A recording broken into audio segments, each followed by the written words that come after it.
Siya mo si motor tanker SL Bignay. Bignay. Ano yung barko sa Likas? SL Likas. Ano sa Likas. So, muna ilang kuhan. Dari siya ng dikit. No? Ayan. Kaya po, mau sama ilagyan po ni. Pati kani o katong si Dredge Master. Muna si SL Bignay, no? Tanker ng San Miguel Corporation. So, nang-apply ko dre. O, mo lagi. Ambot ka na to. Wala ko dayon. Pa-interview ako sa Manila niya. Wala ko kadayon. Ay, ako lang aning dos budget ato sa unang panahon. So, ewan ko, no? Sa nindot ko na nag-sweldo ay dre, no? Dre, di magadungguan nila ng barko di ay. Sa nindot. So, mga si SL Bignay. Ayan. So, no smoking. Ano yung ilang mga patakaran. No smoking, visitor, naked light, open flame, cellphone on deck. No. So, bawal. Ako kaya nakabuta ko, no. So, shout out sa pro ni SL Bignay. No. No smoking, safety first. SL Bignay.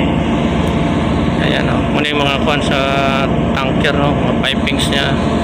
Kasi tawagan nila. Nakakuha na yun. Nanakuha pa na ni BTOC o atot. Kaso ay swerte sa tanker. Nasayang akong gasto, no. Pinaasa ako, no. So, wala padulungan. So, muna yun ang pinagtrabaho. Pintura. So, dali rin kinipasinaw ni Barkuan na gamay kaya. Manis Bignay, gagmay rin pero dagko ganito sa sweldo ni. Basta San Miguel. Ito naman, mo ni dredger. So, nagtuodyo ko diha ako mo dikit pa niyo. Ano na yung pa-islanting diha. So, kaya mas dali rin ta diha. Kaya sugaton na ni mong hangin. Unlike diha, no?